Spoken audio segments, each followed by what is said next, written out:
साथियों नमस्कार। आज हम जानेंगे माइक्रोसॉफ्ट एक्सेल में किस तरह से आप अपनी इनकम और एक्सपेंस को निकाल सकते हैं और क्या आपके पास बैलेंस बच रहा है वो आप यहाँ पे पता कर सकते हैं। तो वीडियो को बिना स्किप किए आप पूरा वीडियो देखें जिससे आपको पूरा नॉलेज हो पाए। तो सबसे पहले तो हम यहाँ पे टाइटल बनाएंगे इनकम एंड एक्सपेंस।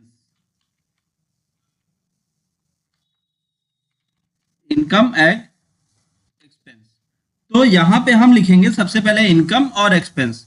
जो भी इनकम है और जो भी खर्चे हैं वो उनको हम यहाँ पे इंक्लूड करेंगे। अब सबसे पहले तो हम यहाँ पे आपका अकाउंट टाइप करेंगे। अकाउंट का मतलब ये होता है कि लेन देन किस तरीके से किया गया। उसके बाद डेट, किस डेट में लेन देन किया गया। फिर डिस्क्रिप्शन, क्यों लेन देन किया गया, कारण क्या था। फिर कैटेगरी, फिर यहां पे हम लिखेंगे कैटेगरी। कैटेगरी के बाद फिर इनकम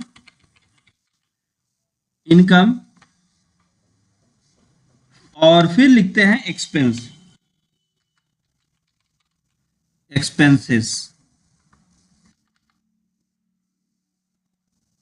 इनकम एंड एक्सपेंसेस और फिर हो गया बैलेंस। तो अब हम यहाँ पे इसको क्या करते हैं, सबसे पहले यहां से लेके यहां तक सेलेक्ट कर लेंगे, मर्ज एंड सेंटर करते हैं और इसकी साइज को बड़ा करते हैं। तो कैसे बड़ा करना है, आप सबसे पहले तो होम टैब में जाके आप इसके फॉन्ट साइज को आप बड़ा कर लें, इसको बोल्ड कर देते हैं। यहाँ पे अगर आप कोई कलर इंक्लूड करना चाहते हैं तो वो आप कलर यहाँ पे दे सकते हैं, जो कलर आपको पसंद आ जाए। और फिर टेक्स्ट की साइज को, टेक्स्ट के कलर को हम चेंज कर देते हैं, टेक्स्ट के कलर को व्हाइट कर देंगे। तो टेक्स्ट कलर व्हाइट होने से ये थोड़ा सा दिखने लगेगा।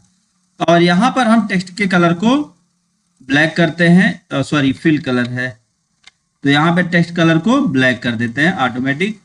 अब फिर ये जो हमारा कंटेंट लिखा हुआ है इसको हम सेलेक्ट करते हैं और इसके फॉन्ट साइज को हम थोड़ा सा बड़ा करके इसको बोल्ड करते हैं। बोल्ड करने के बाद अब इस एरिया पर भी हम कोई हल्का सा कलर देते हैं जो थोड़ा सा उसको अट्रैक्टिव बना दे। और फिर यहां से लेके यहां तक स्टार्ट टू एंड हम सेलेक्ट करेंगे और इसको थोड़ा सा बड़ा कर देंगे जिससे ये पूरा का पूरा सेट हो जाएगा। ये हमारा बन चुका है एक फॉर्मेट। अब इस फॉर्मेट में हम बॉर्डर लगा सकते हैं, तो सेलेक्ट कर लें जहां तक आप एंट्री करना चाहते हैं। जैसे आप 30 दिन की एंट्री करना चाहते हैं तो यहाँ पे आप 30 दिन लिखेंगे। 30 दिन कितने, कैसे, जैसे मान लीजिए कि यहाँ पे हमने लिख दिया आज से डेट शुरू हो गया, तो अब आप नीचे तक आप ड्रैग करके लेके चले आए तो यहाँ पे आप देखें तो जैसे ही आपका 31 दिन पूरा महीना पूरा होगा यहाँ पे आ जाएगा।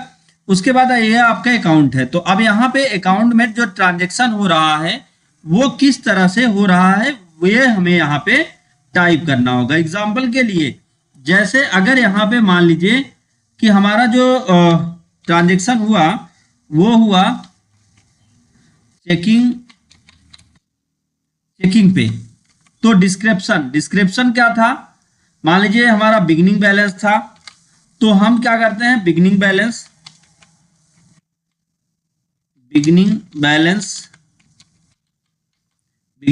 हो गया। फिर बिगिनिंग बैलेंस के बाद कैटेगरी क्या है, बैलेंस। फिर इनकम कितनी रही, अब इनकम मान लीजिए हो गया 1000 रुपए। तो एक्सपेंस कितना हुआ, एक्सपेंस छोड़ देते हैं और यहां पे हम क्या करेंगे, इक्वल करेंगे, फार्मूला लगा देंगे, ये प्लस सॉरी माइनस करना है हमको, इनकम में माइनस कर देंगे एक्सपेंस को, खर्चे को, इंटर। तो अब इसको आप नीचे तक ड्रैग कर दीजिए तो जो भी होगा वो आ जाएगा यहां पे। अब जैसे अगली इनकम हम यहां पे फिल करने वाले हैं, मान लीजिए कि अगली इनकम हो गई कैश क्रेडिट, कैश। तो 2 तारीख को, अभी 2 तारीख आई नहीं, मैं एक्स्ट्रा करके दिखा रहा हूं। और यहाँ पे 2 तारीख को फिर से ट्रांजेक्शन हुआ, तो 2 तारीख को क्या ट्रांजेक्शन हुआ, मान लीजिए वही काम हुआ, फिर वही हुआ सेम, तो हमने कंट्रोल डी दबा दिया और इसमें भी इनकम ही हुआ, तो ये इसमें जुड़ जाएगा इस तरह से। तो ये 50 रुपए का ट्रांजेक्शन हो गया। अब फिर ये टोटल ट्रांजेक्शन हमें पता करना है, टोटल कितना हो रहा है। तो यहां पे हमें एक फार्मूला लगाना होगा, इक्वल आपका बैलेंस, फिर प्लस करना है ये और फिर माइनस करना है ये, इंटर। तो अब यहां पे हमें पता चल गया कि हो गया टोटल 1050। इसे हमें नीचे तक ड्रैग कर देना है, ये आ गया। अब फिर अगला, अब मान लीजिए कि फिर 3 तारीख को क्या हुआ, फिर क्रेडिट होता है। क्रेडिट होता है कितना,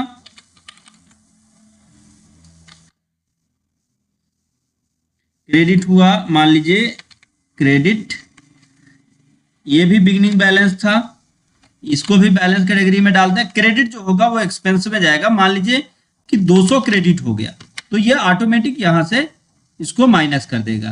तो इस तरह से आप पूरा का पूरा तैयार कर पाएंगे। अब जैसे अगला जो हम ट्रांजेक्शन करने वाले हैं वो मान लीजिए डेबिट होता है, तो हो गया डेबिट। अब ये इसको भी बिगिनिंग बैलेंस में डालते हैं और इसको भी बैलेंस कैटेगरी में, या जिस कैटेगरी से आपने टर्नओवर किया वो आप लिख लीजिएगा। तो अब यहाँ पे डेबिट जो है इनकम में डाल दिया हमने, मान लीजिए 500 रुपए, तो वो ऑटोमेटिक इसमें जोड़ देगा।